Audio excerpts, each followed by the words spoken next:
भाई साहब, bye bye bye Andy. चलो जी, जर्नी हो गई स्टार्ट, चलते हैं अब यहाँ से। समय हो गया आपका, समय हो गया है 10:58। चलिए स्टार्ट करते हैं। यहाँ से सीधा रुक गया, पहला ब्रेक प्रॉब्ली मेरठ के आसपास, देन तो जर्नी शुरू होती है दिल्ली से। दिन 25 मई 2022, रात को अराउंड 11 बजे के आसपास हमने स्टार्ट किया और हमारा उस दिन का टारगेट था बद्रीनाथ। तो ओवरनाइट ड्राइव करने का प्लान था और हमने ओवरनाइट ड्राइव किया और हम लोग पहुँचे। पहला जो नाइट स्टे था हमारा बद्रीनाथ में ऑलरेडी बुक था, तो हम लोग नॉन स्टॉप, मतलब बीच में 1-2 ब्रेक चाय पानी के और वो सब हमने लिए थे। एंड देन हम लोग पहुँचे बद्रीनाथ अराउंड 4 बजे के आसपास। तो जैसा कि आप देख पा रहे हैं, रोड बहुत ही ज़्यादा अमेजिंग, जो अपना दिल्ली मेरठ एक्सप्रेस हाईवे है, बहुत ही ज़्यादा अमेजिंग, मज़ेदार। तो ड्राइव करने में काफ़ी आनंद आया। नाइट ड्राइव करने का सबसे बड़ा एक बेनिफिट ये होता है कि आपको लोकल सिटी का ट्रैफिक और जो कार्स बाइक्स वो सब होता है वो आपको नहीं मिलता है। तो आप जो अपना डिस्टेंस है वो ज़्यादा से ज़्यादा कवर कर सकते हो कम से कम टाइम के अंदर, क्योंकि ये जो फ़न था ये काफ़ी टाइम से मिस किया जा रहा था और ऑफिस की बिज़ी लाइफ और पर्सनल शेड्यूल्स की वजह से उतने ट्रैवल अब हो नहीं पाते जितना मैं पहले किया करता था। But yes, this time by the grace of God I got a chance. तो बनाया एक फैमिली ट्रिप ये वाला हमने। इसमें मेरा वाइफ है, मेरे बच्चे हैं दोनों, दुर्वा एंड सम्मुख, मेरी माता जी है, मेरा ब्रदर है और भी कई लोग हैं। Give a piece of myself to the page. I don't do it for the praise, love. That's just how I'm made. Truth in the glass in the mirror. Yeah. Do it at me, old man, trying to pass in the fear. You're the first one to talk, but the last one to hear. Eyes blurry, but I couldn't see the ass, and he cleared down. Start to feel like I'm on one. Settle in, I'll be here for the long run. I'm a slave for the cash. Got snakes in the grass, no brakes on the ad, but it's all fun. We done seen it all, heard it all. Heard enough, give me space before I murder y'all. 10 bad bitches here, I'ma curve them all. 12 missed calls and I still made a curtain call. Here to light it up, lighten up. Hear them talking, they ain't right enough, tighten up. Everything that I came for, I left with. I don't bang sets, I just bang on the set list. Going past supper when I came for the breakfast. Put me in your prayers, I might put you on the guest list. Young niggas in me reckless. Gold in my soul, got the same on my necklace, bitch. Time हुआ है 2:40, 206 kilometre. हम पहुंच गए हैं Haridwar. Approximate 3 घंटे का time लगा, 3 घंटे में हरिद्वार। अब यहाँ से अप्रॉक्सीमेट 1 घंटा और लगेगा और वहाँ पर फिर वेट करेंगे। एंट्री नो एंट्री जो खुलती है, देखते हैं, वेट करना पड़ता है या सीधे नहीं होता है। तो बने रहिए हमारे साथ इस जर्नी में। इस जर्नी में हम आपको बताएंगे कि क्या क्या रूल्स एंड रेगुलेशंस रहे, कि कैसे कैसे हमने उन सबको मीट किया और क्या क्या प्रॉब्लम्स हमने फेस करी। तो बताएंगे आपको 1 by 1।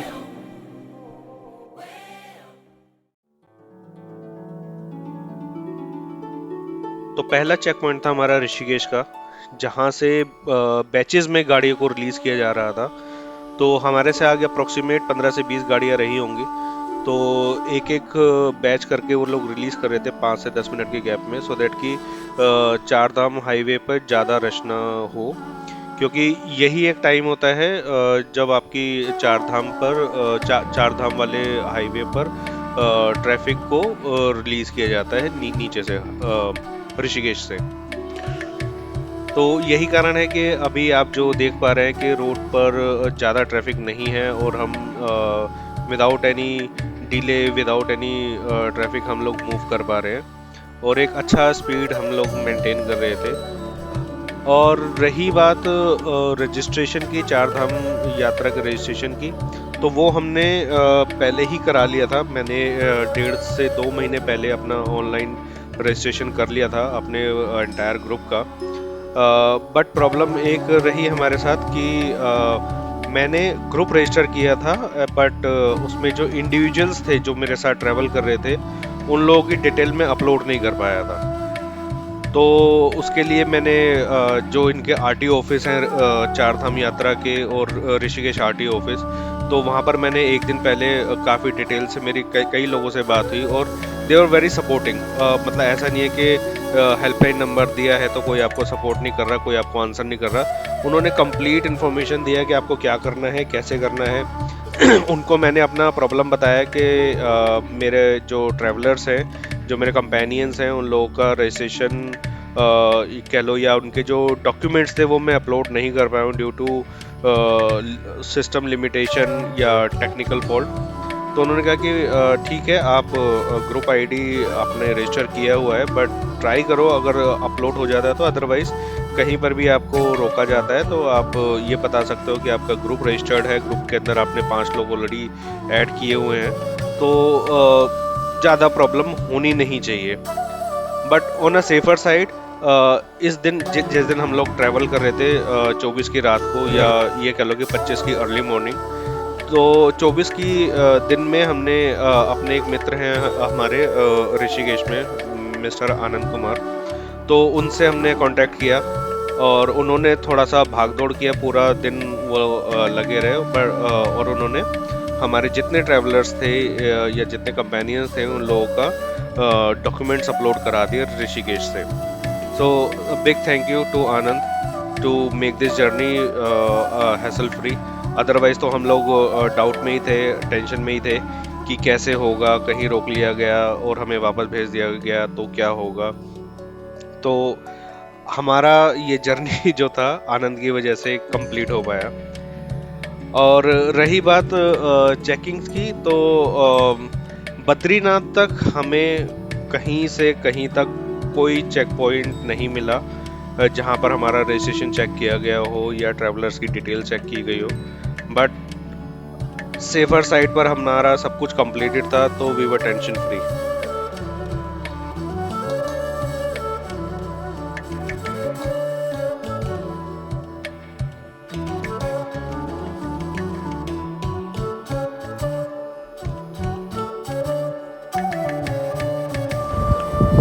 समय हुआ है 5:50।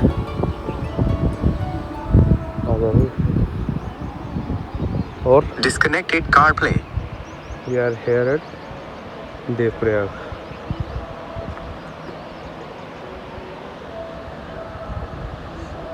सनराइज होते हुए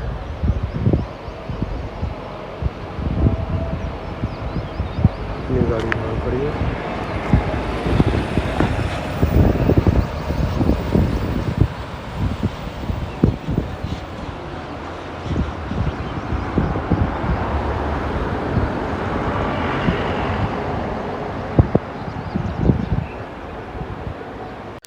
तो चार धाम यात्रा से रिलेटेड और रजिस्ट्रेशन से रिलेटेड सेकंड अपडेट ये है, अगर तो आप अपनी प्राइवेट व्हीकल में ट्रैवल कर रहे हैं विद योर ग्रुप, और अगर आप इंडिविजुअल भी ट्रैवल कर रहे हैं, तो आपको सिर्फ अभी एक जो ऑनलाइन रजिस्ट्रेशन होता है वो करना होता है, एंड एक अपना व्हीकल रजिस्ट्रेशन करना होता है चार धाम यात्रा की वेबसाइट पर, जहाँ पर आपको 20 रुपीज़ की नॉमिनल फीस पे करनी पड़ती है, और देन वहाँ पर आपको गाड़ी नंबर अपना, जिस गाड़ी से आप ट्रैवल कर रहे हैं वो आपको मेंशन करना होता है। बट सेकेंड थिंग इज, अगर आप ट्रैवल कर रहे हैं किसी प्राइवेट व्हीकल से जो कि येलो नंबर प्लेट वाली जो गाड़ी होती है, अगर आप उससे कर रहे हैं तो उसके लिए 3 से 4 और डॉक्यूमेंट्स की रिक्वायरमेंट होती है। पहला तो होता है ग्रीन टैक्स, जो कि उस व्हीकल ने पे किया होना चाहिए और वो वैलिड ग्रीन टैक्स पे किया हो। एंड देन सेकंड है ड्यूटी स्लिप। ड्यूटी स्लिप के अंदर जो आपने रजिस्ट्रेशन किया है अपने ग्रुप का, वो उसमें मेंशन होता है, एंड देन अकॉर्डिंगली जितने ट्रैवलर्स उस ग्रुप में रजिस्टर्ड है उनकी डिटेल्स वहाँ पर आ जाती है, एंड वो एक ड्यूटी स्लिप जनरेट होती है। और उसकी अप्रोक्सीमेट कोई फीस है 100 या 200 रुपीज़, मेरे को एग्जैक्टली याद नहीं है, क्योंकि ये हमारा जो ये काम था प्राइवेट व्हीकल वाला, जो हमारे साथ एक दूसरी गाड़ी चल रही थी येलो नंबर प्लेट की, वो काम उन्हीं भैया ने वो करा करके दिया। और तीसरा है आपका व्हीकल फिटनेस। तो चार धाम पर यात्रा पर अगर कोई येलो नंबर प्लेट गाड़ी ट्रेवल करती है तो उसको अपना एक फिटनेस कराना होता है, जो कि उस पर्टिकुलर पीरियड के लिए वैलिड होता है, और उसी पीरियड में उसी पीरियड का वो होना चाहिए। तो ये तीन चीजें हैं जो आपको ध्यान रखनी है अगर आप येलो नंबर प्लेट टैक्सी से ट्रेवल कर रहे हैं चार धाम यात्रा।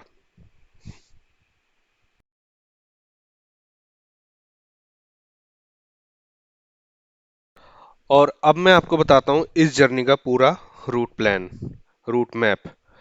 तो दिल्ली से बद्रीनाथ धाम की जो दूरी है वो अप्रोक्सीमेट 530 किलोमीटर है, जो कि हम कवर करते हैं दिल्ली से मेरठ, मुजफ्फरनगर होते हुए आपका रुड़की, हरिद्वार, ऋषिकेश, ऋषिकेश के बाद आपका श्रीनगर, रुद्रप्रयाग, रुद्रप्रयाग से जोशीमठ, जोशीमठ से गोविंद घाट, जो कि लास्ट स्टॉपेज है फॉर हेमकुंड साहब यात्रा के लिए भी, एंड देन उसके बाद बद्रीनाथ धाम।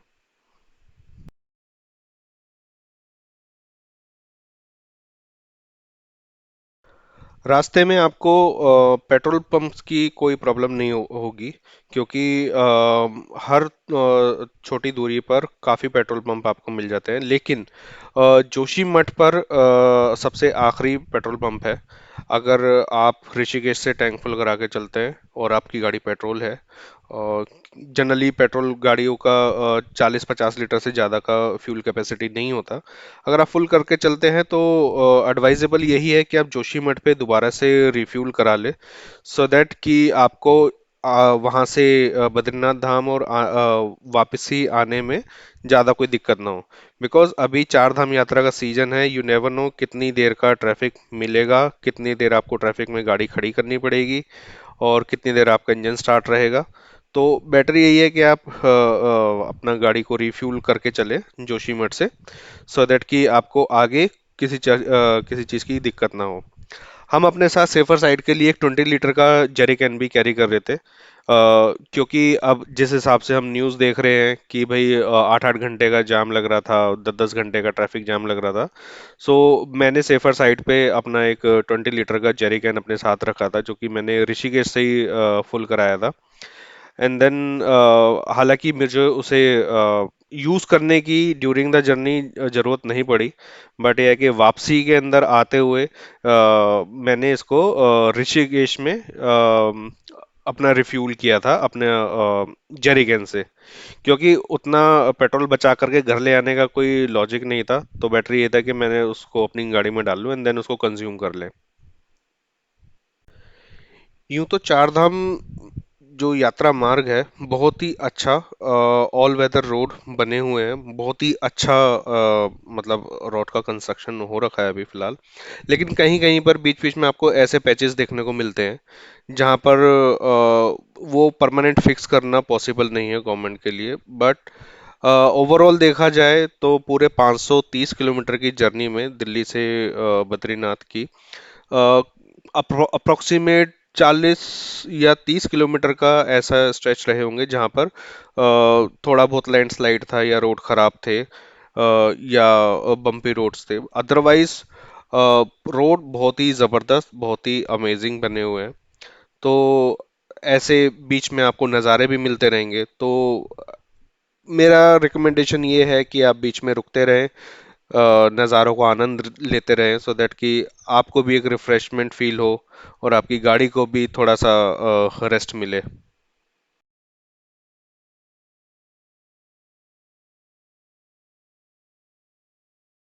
हाँ जी, कैसा लग रहा बहुत बढ़िया। है? कैसा एक्सपीरियंस है अभी तक? बहुत अच्छा। रास्ता पूरा एंजॉय करा आपने?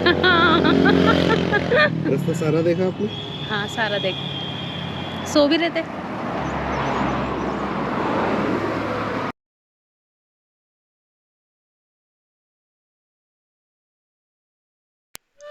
अब चूंकि मानसून का मौसम शुरू हो चुका है तो रास्ते में आपको ऐसे ऐसे कई झरने मिल जाएंगे। ये जो झरना है इसका नाम है जोगी फॉल।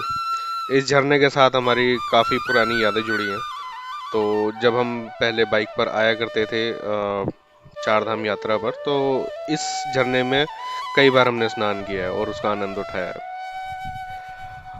और रास्ते में आपको कई बार ऐसे नैरो रोड्स मिलेंगे और प्रशासन की तरफ से ये व्यवस्था की गई है कि उन दोनों छोर पर जहाँ पर ये नैरो रोड है आपको अपने पुलिसकर्मी तैनात किए हुए हैं इन्होंने, जो कि एक तरफ का ट्रैफिक रोकते हैं और दूसरी तरफ का चलाते हैं बारी बारी से, सो दैट कि कोई रास्ते में फंसे नहीं। क्योंकि ये इतने नैरो रोड है कि अगर दो गाड़ियाँ आमने सामने आ जाए तो पॉसिबली निकलना थोड़ा सा डिफ़िकल्ट हो जाता है। आप देखते हैं कि अभी हमने पीछे देखा कि एक पुलिसकर्मी उस छोर पर खड़े थे और दूसरे यहाँ पर खड़े हैं, जो कि ट्रैफिक को नियंत्रण में रखने की अपनी जो प्रक्रिया है उसको कर रहे हुए हैं। तेरी लीला सबसे न्यारी न्यारी हरी हरी, तेरी लीला सबसे न्यारी न्यारी हरी हरी, तेरी लीला सबसे न्यारी न्यारी हरी हरी, तेरी लीला। तो दोस्तों पहुंच गए थे हम लोग श्री बद्रीनाथ धाम और अभी हम 4 बजे शाम के 25 तारीख को बद्रीनाथ धाम पहुंच गए। अब पहुंचने के बाद होटल रूम लिया था, एंड देन खाना वाना खाया, चाय पिया। तो अभी टेम्परेचर कुछ इस प्रकार है, हालत ख़राब हो रखी है। 8 डिग्री टेम्परेचर है अभी फ़िलहाल और टाइम हुआ है 6:30 बजे और टेम्परेचर 8 है। हालत बहुत टाइट है एकदम, इतनी भयानक गर्मी से निकलकर एकदम इतने ठंडे में विद इन 16 आवर्स। तो कल सुबह का प्रोग्राम ये है कि 4 बजे उठकर दर्शन के लिए जाएंगे और जितना जल्दी से जल्दी हो सके उतना मंदिर में जल्दी पहुंच करके दर्शन करेंगे, सो दैट कि अपने को कम से कम भीड़ मिले और जल्दी से जल्दी हम लोग वहाँ से अपना दर्शन करके वापस आ जाए।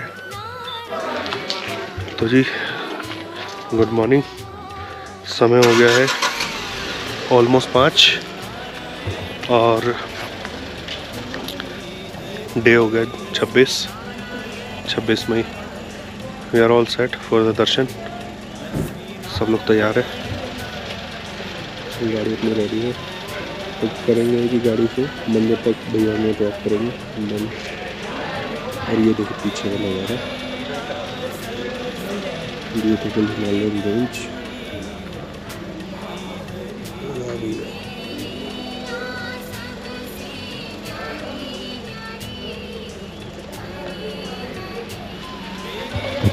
चलो फिर दर्शन करके मिलते हैं। बद्रीनाथ धाम को सृष्टि का 8वां बैकुंठ भी कहा जाता है। यहाँ भगवान विष्णु 6 महीने निद्रा में रहते हैं और 6 माह वो जागते हैं। बद्रीनाथ धाम से जुड़ी एक मान्यता यह भी है कि जो आए बद्री वो ना आए उदरी, मतलब जो व्यक्ति बद्रीनाथ धाम के दर्शन एक बार कर लेता है उसे दोबारा माता के गर्भ में प्रवेश नहीं करना पड़ता। बद्रीनाथ के बारे में कहा जाता है कि यह पहले भगवान भोलेनाथ का निवास हुआ करता था, लेकिन बाद में भगवान विष्णु ने इस स्थान को भगवान शिव से मांग लिया। बद्रीनाथ धाम 2 पर्वतों के बीच बसा है। इसे नर और नारायण पर्वत कहा जाता है। कहा जाता है कि यहाँ भगवान विष्णु के अंश नर और नारायण ने तपस्या की थी। नर अपने अगले जन्म में नरजुन हुए और नारायण श्री कृष्ण के रूप में पैदा हुए थे। मान्यता है कि केदारनाथ और बद्रीनाथ के कपाट जिस समय खुलते हैं उस समय मंदिर में जलने वाले दीपक के दर्शन का खास महत्व होता है। ऐसा माना जाता है कि 6 महीने तक बंद दरवाजे के पीछे देवी देवता इस दीपक को जलाए रखते हैं। बद्रीनाथ के पुजारी शंकराचार्य के वंशज होते हैं। कहा जाता है कि जब तक यह लोग रावल पद पर रहते हैं इन्हें ब्रह्मचर्य का पालन करना पड़ता है। इन लोगों को स्त्रियों का स्पर्श वर्जित माना जाता है। केदारनाथ के कपाट खुलने की तिथि केदारनाथ के रावल के निर्देश में उखी मठ में पंडितों द्वारा तय की जाती है। इसमें सामान्य सुविधाओं के अलावा परंपराओं का ध्यान रखा जाता है। यही कारण है कि कई बार ऐसे भी मुहूर्त आए हैं जिसमें बद्रीनाथ धाम के कपाट केदारनाथ धाम से पहले खोले गए हैं, जबकि आमतौर पर केदारनाथ के कपाट पहले खोले जाते हैं। बद्रीनाथ धाम जिस जगह अभी उपस्थित है उसे अलकापुरी भी कहा जाता है, क्योंकि यह अलकनंदा नदी के किनारे बना हुआ है। भगवान विष्णु ने इस जगह पर बहुत ही कठोर तपस्या की थी। गहन ध्यान के दौरान भगवान खराब मौसम से अनजान थे, तब उनकी पत्नी देवी लक्ष्मी ने बद्री पेड़ का आकार ग्रहण कर लिया और कठोर मौसम से उन्हें बचाने के लिए उन्हें अपनी शाखाओं से ढक लिया। भगवान विष्णु उनकी भक्ति से प्रसन्न हुए और वह नाम बद्रिकाश्रम के रूप में रखा गया। बद्रीनाथ धाम समुद्र तल से 3133 मीटर की ऊंचाई पर स्थित है और हम अपने होटल से 5 बजे निकल चुके थे दर्शन के लिए, और जो हमारा होटल था वहां से मंदिर की जो दूरी थी 200 या 300 मीटर रही होगी। और आप देखिए इस समय भी इतनी लंबी लाइन है। हमें इस लाइन से पहुंचने में मंदिर तक दर्शन करने में 4 से 4.5 घंटे का समय लगा। सुबह 5:30 बजे का टाइम है और ये देखिए आप लाइन कितनी लंबी है। श्रद्धालु 3 बजे से 4 बजे से आकर के लाइन में लगे हुए हैं।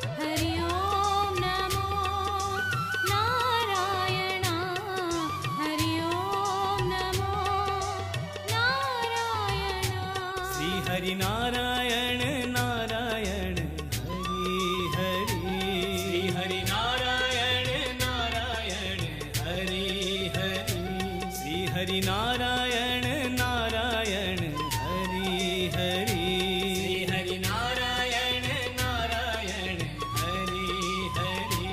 तेरी लीला सबसे न्यारी न्यारी हरि हरि।